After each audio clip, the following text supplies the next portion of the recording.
Another popular animal product in South Africa is poultry meat. And now that $20 billion market is at the center of a trade disagreement with the U.S.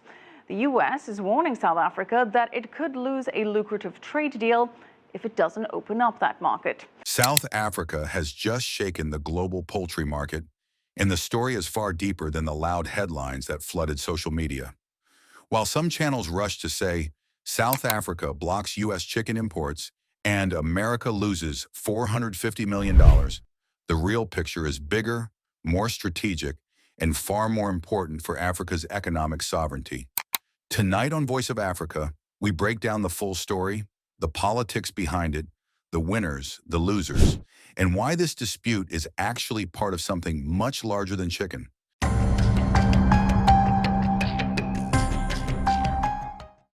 It is part of the global fight for control, leverage, and African economic self-determination.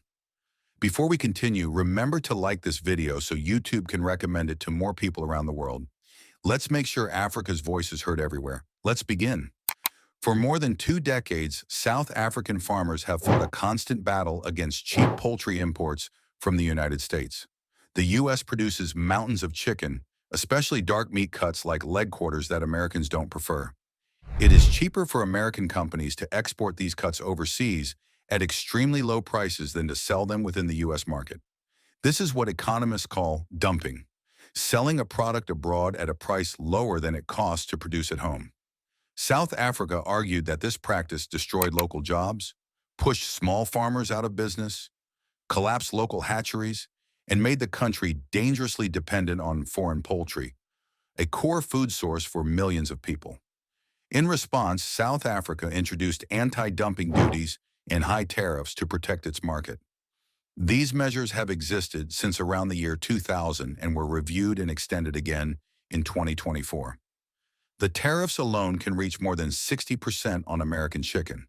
And when you add anti-dumping charges on top, the price becomes too high for U.S. chicken to compete. Only a small negotiated quota exists that allows some U.S. bone-in chicken to enter without anti-dumping duties, around 72,000 tons per year. But here's the twist. The United States has not even been using this quota fully. In 2024, America only used around 16% of what it was allowed to send. This means the situation is not a sudden block. It's not a new ban. It is an old battle that has simply reached a boiling point now that the global political environment is changing. The real fire started when President Donald Trump introduced heavy tariffs on South African exports in 2025. These tariffs hit South Africa's cars, agricultural exports, and manufactured goods. South Africa responded by saying these measures had effectively nullified the AGOA agreement, the African Growth and Opportunity Act that allows African countries tariff-free access to the U.S. market. This was the backdrop to the chicken fight, a much larger trade dispute between the two countries. While some commentators framed it as South Africa blocking U.S. chicken, the reality is more nuanced. South Africa is protecting its farmers, defending its market, and negotiating from a position of strength. Many African governments rarely stand up to the United States in trade disputes, but South Africa did. And whenever an African country takes a strong position in international economics, it sends a message to the world. Africa is changing. Local South African farmers, especially those who suffered massive losses during the bird flu outbreak in 2023, say they cannot survive without protection. That outbreak killed millions of chickens, wiped out more than 30% of the country's poultry stock, and left the industry in crisis. Recovery takes years.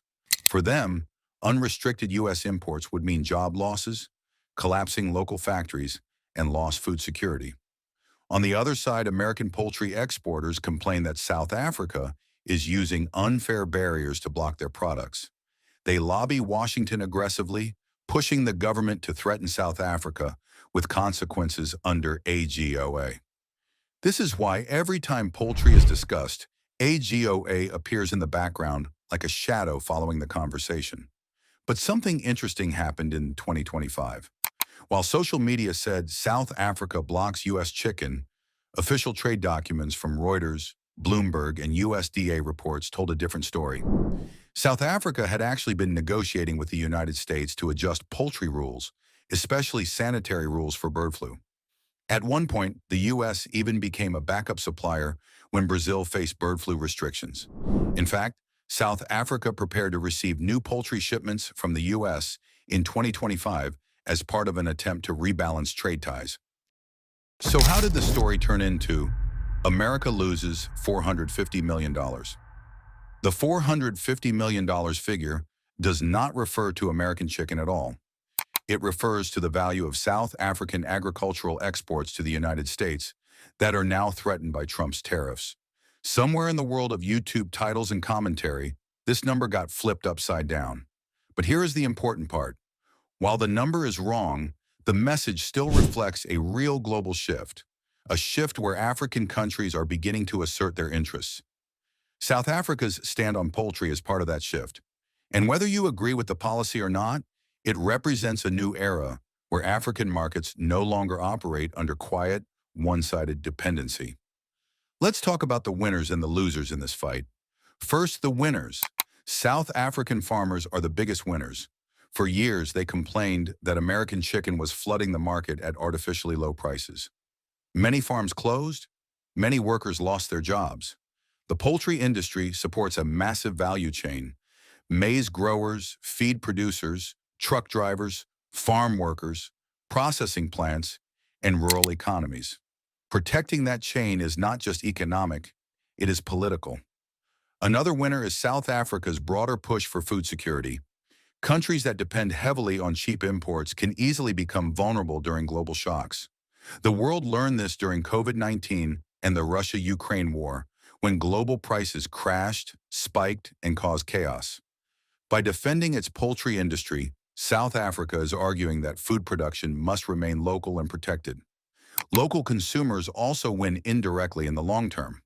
While cheaper U.S. imports might reduce prices temporarily, depending heavily on foreign suppliers can make food prices unstable.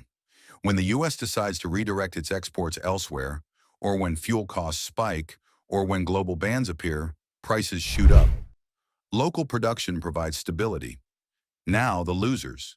American poultry exporters lose access to a market they desperately want. Africa is the fastest growing poultry market on Earth. As incomes rise, people eat more chicken. For U.S. exporters, Africa is the perfect place to sell dark meat cuts that Americans do not want.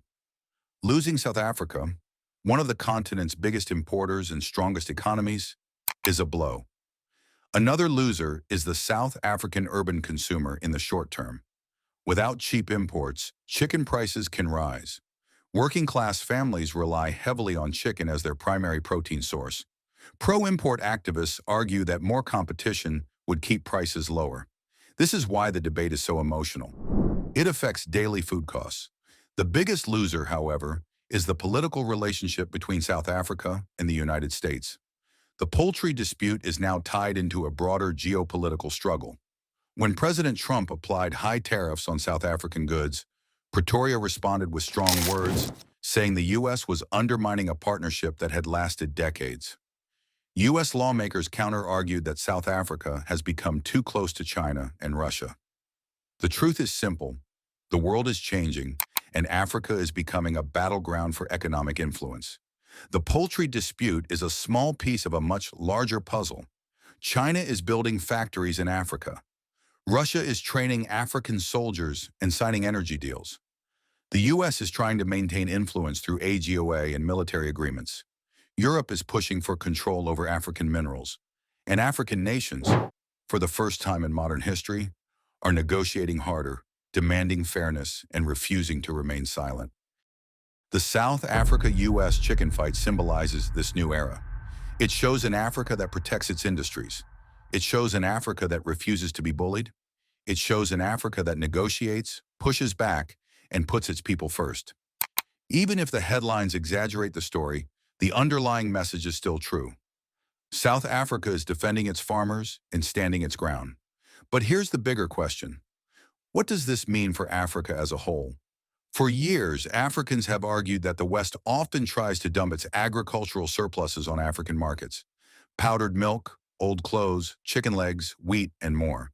These products destroy local industries, keep Africa dependent, and stop African farmers from growing. When African countries impose tariffs to protect themselves, they are often threatened with sanctions, removed from trade deals, or criticized for being anti-market. But the truth is this: every developed country in the world built its industries behind protective tariffs. The United States built its textile industry by blocking British cotton imports in the 1800s. Europe protects its farmers with subsidies. China protected its factories for decades. So when Africa defends its industries, it is simply doing what every strong economic power has done. South Africa's poultry defense is part of that journey.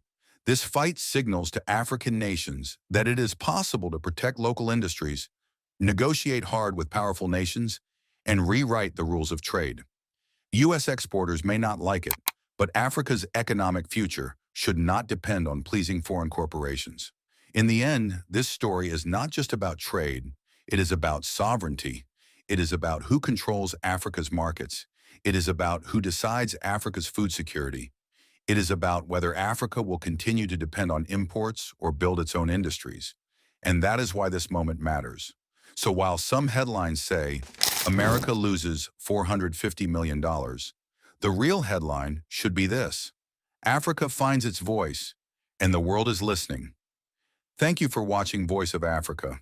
If you enjoyed this breakdown, click like so YouTube can push it to more viewers, and share your thoughts in the comments below. What do you think about South Africa's move? Does Africa need more protection for local industries or more open markets? Your voice matters. Stay informed, stay empowered, and stay proud. This is Voice of Africa. Africa's story, Africa's truth,